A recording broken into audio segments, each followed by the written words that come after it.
భాస్కర్ ఇంకొక క్వశ్చన్. ఇందాక ఎవరో అంటున్నారు పుష్ప రిలీజ్ అయ్యి 1 year అయిందని చెప్పి. అండ్ అన్ఫార్చునేట్ ఇన్సిడెంట్ ఆ స్టాంపీడ్ కూడా జరిగి 1 year అవుతుంది. లేదు, ఒక చిన్న క్లారిఫికేషన్ అండి. ఈవేళ మల్టిపుల్ రిపోర్ట్స్ వస్తున్నాయి దాని గురించి. ఆ బాబు అలా ఉన్నాడు, ఇలా ఉన్నాడు, లేకపోతే బన్నీ గారు ఇచ్చేస్తున్నారు, అది చేయట్లేదని రకరకాలుగా ఉన్నారు. అసలు ఏంటి యాక్చువల్ స్టేటస్ ఏంటో మీరు చెప్తే బాగుంటుంది. అంటే అండి, మధ్యలో పెద్ద మనుషులు ఉన్నారు. ఎవ్రీథింగ్ ఏదొచ్చినా కూడా త్రూ మేము దిల్ రాజు గారు వీళ్ళందరూ కూడా ఉన్నారు మధ్యలో. వాళ్ళందరి ద్వారానే అటు నుంచి ఏదొచ్చినా ఇటు నుంచి ఏదొచ్చినా కూడా సంపాదించి వెళ్తున్నాం.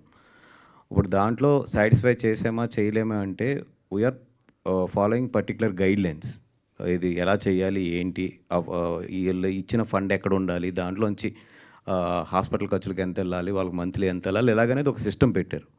అదేమైనా సరిపోవట్లేదు, దానికి గురించి ఏదైనా మాట్లాడాలంటే వాళ్ళు పెద్ద మనుషులతో మధ్యలో మాట్లాడచ్చు. వాళ్ళది ఏదైనా మేము కరెక్ట్ చేసుకోవాల్సిందంటే చేస్తారు. లేదు మా వాళ్ళు ఎవరైనా ఏదైనా ఉన్నా కూడా దేర్ ఆర్ మధ్యలో ఉన్నారు. It's not the direct thing and I don't want to discuss that on the stage because it's total different stage. Bhaskar,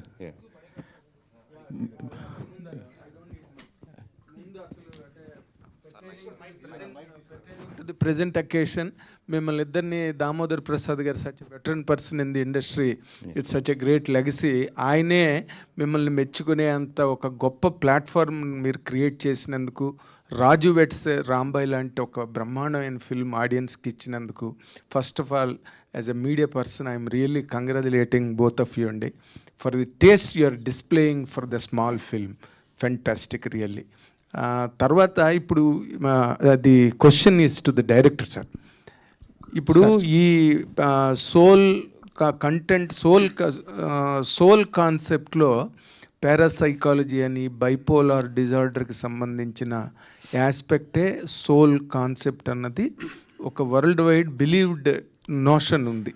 okay sir, అవును సార్. పర్సెప్షన్స్ అంటాను ఇవన్నీ, బిలీవ్డ్ అని కూడా మనం చెప్పలేం వీటిపైన ఉన్నవన్నీ కూడా.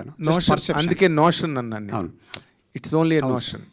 ఈ మీరు దీనిలో డిస్కస్ చేసేది అంటే హ్యూమన్ పాయింట్ ఆఫ్ వ్యూలో మీరు దీన్ని హ్యాండిల్ చేశారా? హ్యూమన్ మైండ్ పాయింట్ ఆఫ్ వ్యూలో ఆర్ అదర్వైజ్ మీరు దాన్ని are you depicting from your side అండి? జస్ట్ అంటే ఎగ్జాక్ట్గా మీరు నాకు ఒకసారి అంటే నా పర్సెప్షన్ అంటున్నారా మీరు? నేను అదే అనేది హ్యూమన్ మైండ్ కాన్సెప్ట్ని మీరు బేస్ తీసుకున్నారా, లేకపోతే మీరు ఒక అజ్యూమ్డ్ యాంగిల్లో దీన్ని హ్యాండిల్ చేశారా అని అడిగాను నేను. అంతే సార్, అదే నేను చెప్పాను కదా సార్. ఇప్పుడు మనం అనుకున్నట్లు, ఎందుకంటే మనం ఇంతవరకు మన హిందూ ధర్మంలో కానీ పురాణాల్లో కానీ ఉన్నటువంటి కొన్ని థింగ్స్ ఉన్నాయి ఇందులో. అంటే ఇక్కడ ఏదో అదే అంటాను, ఆత్మలంటే జస్ట్ అదేదో స్కేరీ అనో ఇదో అదో అనుకో. ఇప్పుడు మనం చాలామంది చెప్తుంటారు మన వాళ్ళకి ఏమైనా జరిగితే ఎలా ఉంటుంది ఏంటి ఇలా, అంతే తప్ప ఇదేదో జస్ట్ లైక్ ఒక పారానార్మల్ థింగ్ లాగా అలా ఉండదు సార్. ఇది 100%. అంటే ఇప్పుడు ఒక్కొరికి ఒక్కో అనుభవం ఉంటుంది జీవితంలో, చావులు పుట్టుకలు వీటన్నిటిపైన.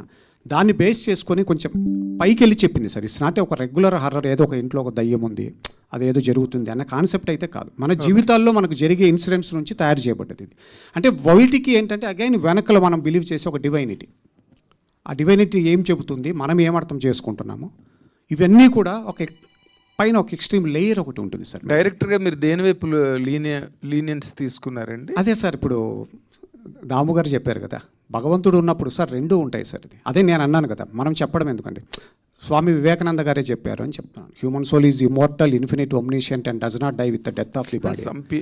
లాట్ ఆఫ్ పీపుల్ అదే సార్, అంత కృష్ణుడేనా అంటే అలా దాన్ని నేను బిలీవ్ చేస్తున్నాను. That's what it is. అది చెడు మంచి ఏంటి, దానివల్ల మంచి జరుగుతుందా చెడు జరుగుతుందా ఇవన్నీ మన బిలీఫ్ సార్. బట్ సోల్స్ అన్నవి ఉన్నాయి. ఎందుకంటే సార్ జన్మలు ఉన్నాయి చూస్తున్నాం, ఎన్నో చోట్ల ప్రూవ్ అయింది పునర్జన్మలు ఉన్నాయని, కానీ ఎన్నో థింగ్స్ ఇప్పటికీ కూడా. బట్ సైన్స్ అన్నింటినీ యాక్సెప్ట్ చేయదు, ఎందుకంటే సైన్స్ అన్ని దానికి ప్రూఫ్స్ అడుగుతుంది. కానీ ఇప్పుడు మనం అంతెందుకు సార్, ఇప్పుడు నేను అమెరికా చూడలేదు, అమెరికా లేదు అని ఎవరైనా చెప్తే నేను నమ్మాలా? కరెక్టేనా? ఉండొచ్చు, నేను చూడలేదు అంతే ఇంతవరకు. అలాగే మన జీవితాల్లో కూడా మనం చూడనివి చాలా ఉంటాయి. వీటి గురించి ఏంటంటే మనం ప్రతిదీ చూడలేం, అన్నీ మనకే అనుభవం అవ్వవు. మన పూర్వీకుల నుంచి కానీ మన ఏన్షియన్ హ్యూమన్ టైమ్స్ నుంచి కానీ మనకున్న చాలా థింగ్స్ మనకు కొన్ని చెబుతూ ఉన్నాయి సార్. అసలు ఆత్మ అని ఒక వర్డ్ వాడుతున్నాం మనం. అసలు ఒక వస్తువు కానీ ఒక థింగ్ కానీ లేనప్పుడు దానికి పేరు ఎలా వస్తుంది? అసలు ఆ పేరే ఉండదు కదా. ఆత్మ అనే ఒక వర్డ్ ఉంది అంటే, ఒక టైటిల్ ఉంది అంటే అది ఏదో ఉంది అనే కదా.